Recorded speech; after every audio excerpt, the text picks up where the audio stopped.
Dear students, Keshav study point में आपका हार्दिक अभिनंदन। और मैं लेकर के आया हूं आज फिर से यानी कि शॉर्ट क्वेश्चन जो है वन लाइनर के रूप में, और जो याद करने में बहुत ही आसानी होगी और बहुत अच्छी तरीके से हम बात करेंगे और समझाएंगे आपके लिए, और आप समझेंगे जरूर। ये है आज दूसरा चैप्टर है, और भारत में राष्ट्रवाद। भारत में क्या है? राष्ट्रवाद। और भारत में राष्ट्रवाद की जो है, देखिए किस तरीके से सारे प्रश्नों को हम करते हैं और बिना टाइम बर्बाद किए हुए। तो स्टार्ट करते हैं हम। देखिए पहला क्वेश्चन देखेंगे। पहला क्वेश्चन हमारा जलियांवाला बाग की घटना कब हुई? तो देखिए बहुत इंपॉर्टेंट घटना है, और ये घटना ने इंसान को मतलब झकझोर दिया था बुरी तरीके से, और इससे जो है एक प्रकार से ऐसी हलचल आ गई थी कि अंग्रेजों की जो करतूतें थी उनकी सीमा लांघ चुकी थी। बहुत बुरा हाल कर दिया था। जो है आज़ादी के पक्ष में जो है एक सभा लगाई गई, और उसमें जो है जनरल जो डायर था उसने वहाँ पर जो लोग इकट्ठे थे वहाँ पर सभी को गोली चलाने का आदेश दे दिया, जिससे कि वहाँ पर न जाने कितने लोग मारे गए। तो ये जो घटना घटी थी वो 13 अप्रैल 1919 को घटी थी। कब घटी थी? 1919 को। ठीक, 13 अप्रैल 1919 ईस्वी को याद रखेंगे। जो है बहुत ही दर्दनी घटना थी, और जो आज भी जो है इस घटना के अगर जिक्र कर ली जाए तो आज भी लोगों के रोंगटे खड़े हो जाते हैं। उसके बाद में देखिए प्रश्न नंबर 2 है, और ये भी बता दूं जलियांवाला बाग की घटना में वीर उधम सिंह थे। उनके पिता जो है शहीद हो गए, वहाँ मारे गए, और फिर वीर उधम सिंह ने जो है अपने पिता का बदला लिया, और यानी जनरल जो डायर था उसको गोली वही के घर पे जाकर के उसकी गोली मारी थी। ये जो है हमारे जो हिंदुस्तान के जो वीर जवान हैं, इसी तरीके से जो है इनका इतिहास में आज भी नाम लिया जाता है। तो देखिए क्वेश्चन नंबर 2 है, गांधी जी ने साबरमती आश्रम की स्थापना कब की? तो गांधी ने साबरमती आश्रम की स्थापना की थी 1916 ईस्वी में। कब करी थी? 1916 ईस्वी में गांधी ने साबरमती आश्रम की स्थापना की थी। इसके बाद देखते हैं क्वेश्चन नंबर 3, रोलैक्ट एक्ट। रोलैक्ट एक्ट या फिर रोलैक्ट एक्ट कब पारित हुआ था? ये भी 1919 ईस्वी में हुआ था।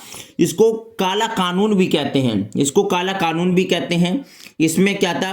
बिना दलील का, बिना जलील, बिना गवाह, मतलब इसमें एक कानून जो था वो बहुत गंदा कानून था, इसलिए इसको रोलैक्ट एक्ट को जो है कब पारित किया गया? 1919 ईस्वी में किया गया था। इसके बाद में हम प्रश्न नंबर 4 की बात करते हैं। प्रश्न नंबर 4 है हमारा, कांग्रेस के किस अधिवेशन में पूर्ण स्वराज की मांग की गई थी? तो कांग्रेस के किस अधिवेशन में, यानी कि पूर्ण स्वराज की मांग की गई थी? तो लाहौर के अधिवेशन में। किस अधिवेशन में? लाहौर के अधिवेशन में जो है पूर्ण स्वराज की मांग की गई थी। इसके बाद प्रश्न नंबर 5 हमारा, भारत माता की पहली तस्वीर किसने बनाई?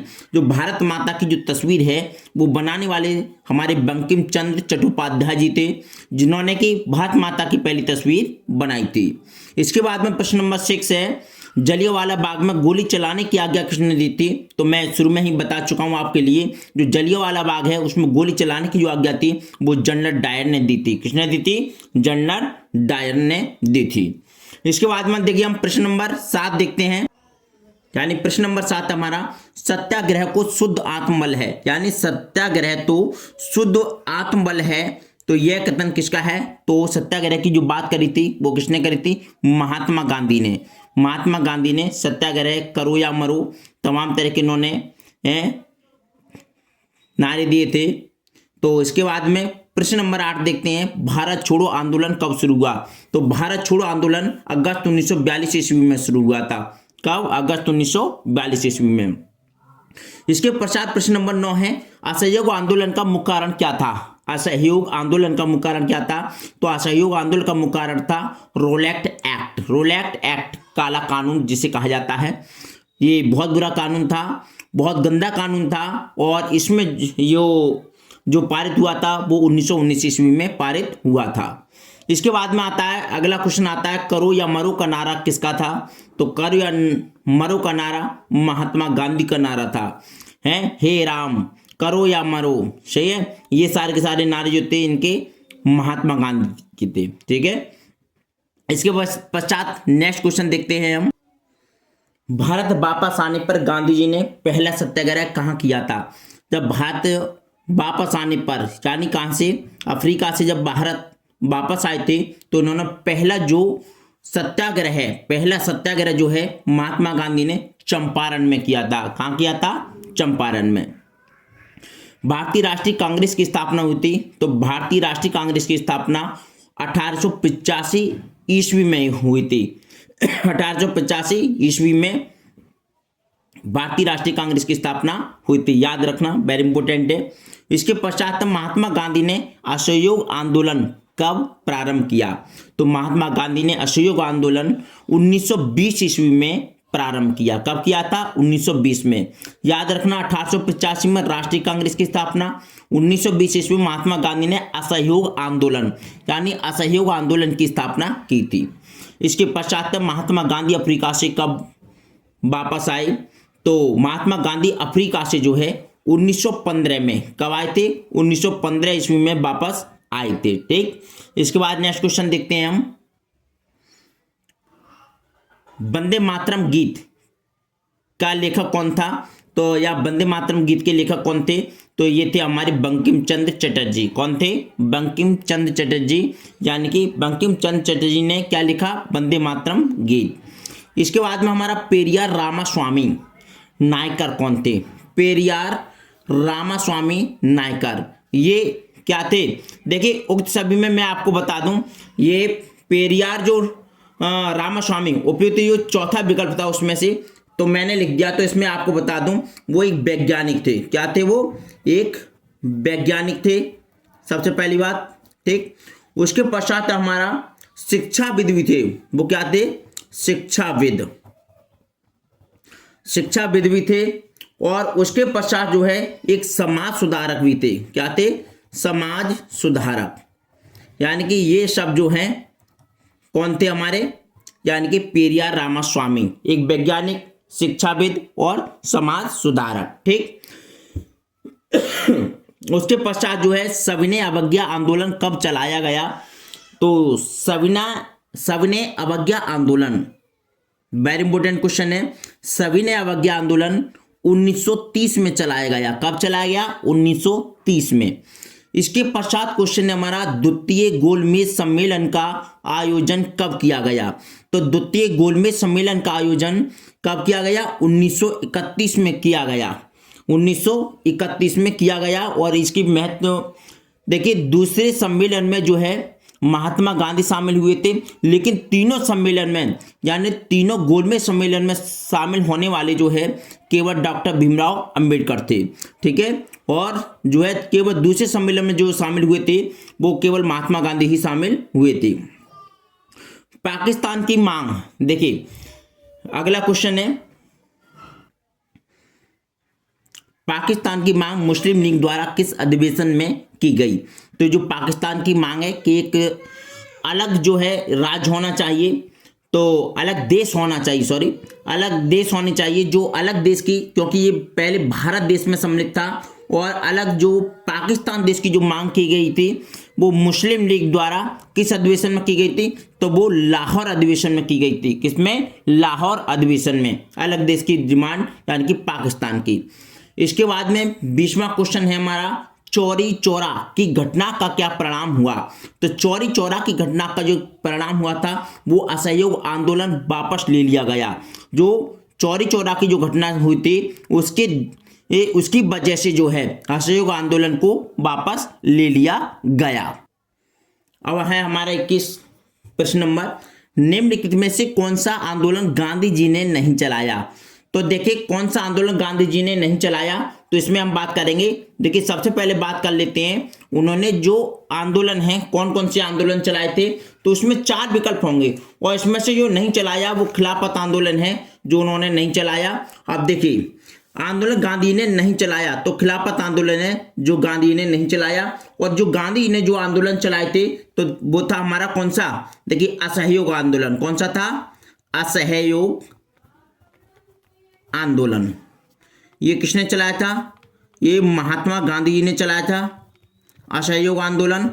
और उसके पश्चात सविनय अवज्ञा आंदोलन। कौन सा? सविनय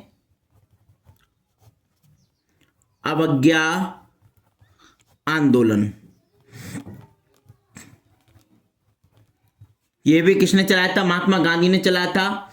फिर इसके बाद में भारत छोड़ो आंदोलन, कौन सा था? भारत छोड़ो आंदोलन। ये सारे जो आंदोलन हैं, ये वाले तीनों असहयोग आंदोलन, सविनय अवज्ञा आंदोलन और भारत छोड़ो आंदोलन, ये जो चलाए थे ये महात्मा गांधी ने चलाए थे। और इनसे विकल्प में अगर खिलाफत आंदोलन आ जाए तो खिलाफत आंदोलन जो है इन्होंने नहीं चलाया था। और देखिए, ये खिलाफत जो आंदोलन है, ये खिलाफत आंदोलन भारत में ब्रिटिश शासन के खिलाफ चलाया गया था, ब्रिटिश शासन के खिलाफ चलाया गया था और एक महत्वपूर्ण आंदोलन था। और इसे जो है अली बंधुओं मतलब मोहम्मद अली, और मोहम्मद अली के बाद आते हैं शौकत अली और मौलाना अबुल कलाम आजाद और हजरत मोहानी और अन्य नेताओं ने इसको मिलकर के चलाया था। अब अगली बात करते हैं हम क्वेश्चन नंबर 22 की, यानी कि आनंद मठ उपन्यास के लेखक कौन थे? तो आनंद मठ उपन्यास के लेखक थे बंकिम चंद्र चटर्जी। इसके पश्चात है चौरी चौरा में हिंसात्मक घटना कब हुई? तो चौरी चौरा में हिंसात्मक घटना क्या हुई? ये 5 फरवरी 1922 ईस्वी को हुई थी। चौरी चौरा में हिंसात्मक जो घटना हुई थी वो 5 फरवरी 1922 ईस्वी को हुई थी। इसके पश्चात हमारा 24वां क्वेश्चन है, स्वराज मेरा जन्मसिद्ध अधिकार है और मैं इसे लेकर रहूंगा। ये कथन किसका है? तो ये कथन है बाल गंगाधर तिलक ने ही कहा था कि स्वराज मेरा जन्मसिद्ध अधिकार है और मैं इसे लेकर रहूंगा। इसके पश्चात देखते हैं, नेक्स्ट क्वेश्चन देखते हैं, भारत छोड़ो आंदोलन किसने प्रारंभ किया था? तो ऊपर बता चुका हूं, तीनों आंदोलन लिखवाए थे मैंने अभी ऊपर। तो भारत छोड़ो आंदोलन जो है महात्मा गांधी ने प्रारंभ किया था। किसने? महात्मा गांधी ने। इसके पश्चात भारत में शिक्षक दिवस कब मनाया जाता है? तो भारत में शिक्षक दिवस है वो 5 सितंबर को मनाया जाता है। कब मनाया जाता है? 5 सितंबर को। इसके पश्चात भारत में राष्ट्रपिता कहकर किसको संबोधित किया जाता है? तो आप सभी जानते हैं, तो राष्ट्रपिता जो कहकर के संबोधित किया जाता है या फिर बापू कहकर संबोधित किया जाता है। क्या जी? बापू कहकर, या फिर इनको महात्मा कहकर जो पुकारा जाता है या संबोधित किया जाता है। तो कौन थे? हमारे यानी महात्मा गांधी। और इनको यानी कि महात्मा भी कहते थे, गांधी भी कहते थे, बापू भी कहते थे, महात्मा भी कहते थे और कहते हैं। तो इसका सही जवाब महात्मा गांधी। सविनय अवज्ञा आंदोलन की शुरुआत किस महत्वपूर्ण घटना के साथ की गई? तो देखिए, सविनय अवज्ञा आंदोलन की शुरुआत जो करी गई थी वो नमक कानून तोड़कर की गई थी। क्या चीज? यानी नमक कानून तोड़कर की गई थी। और इसमें दांडी यात्रा करी थी। इसमें क्या करी थी? दांडी यात्रा। और वो दांडी यात्रा करने वाले थे महात्मा गांधी। उन्होंने शुरुआत करी थी नमक कानून को तोड़ करके, यानी नमक कानून को तोड़ करके जो है दांडी यात्रा शुरू करी थी। और सविनय अवज्ञा आंदोलन की शुरुआत भी वहीं से स्टार्ट कर दी। इसके पश्चात हमारा हिंद स्वराज पुस्तक के लेखक, तो हिंद स्वराज पुस्तक के जो लेखक हैं वो है महात्मा गांधी हिंद स्वराज पुस्तक के लेखक। इसके पश्चात हमारा निम्न में से किसने बारदौली सत्याग्रह का नेतृत्व किया? तो आप निम्न में से मत करना क्योंकि हमने विकल्प नहीं लिखे इसमें, आप केवल इतना पढ़ना है किसने, यहां से पढ़ना किसने बारदौली सत्याग्रह का नेतृत्व किया। तो बारदौली सत्याग्रह का नेतृत्व करने वाले थे सरदार वल्लभ भाई पटेल। कौन थे? सरदार वल्लभ भाई पटेल। देखिए, जो बारदौली जो सत्याग्रह था वो क्या था? जो बारदौली सत्याग्रह है वो भारतीय स्वतंत्रता संग्राम का एक महत्वपूर्ण अध्याय है। ठीक है, यह एक किसान आंदोलन था। ये क्या था? एक किसान आंदोलन था जो कि 1928 में गुजरात में बारदौली तालुका से हुआ था। यानी बारदौली जो लोग थे उनसे हुआ था। इस आंदोलन का नेतृत्व जो किया था हमारे सरदार वल्लभ भाई पटेल ने किया था। मतलब अगर संबंधित आया है तो किसानों से संबंधित था, या भारत के किसानों का जो संघर्ष से संबंधित था। कौन सा आंदोलन? बारदौली सत्याग्रह। अगर आपको ये वीडियो पसंद आई है तो प्लीज वीडियो को लाइक कीजिए, कमेंट कीजिए, शेयर कीजिए और ज्यादा से ज्यादा लोग के पास भेजिए, जिससे कि ये वीडियो के माध्यम से वो अच्छी तरीके से अपनी तैयारी कर सकें। Thank you so much for watching this video. नमस्कार।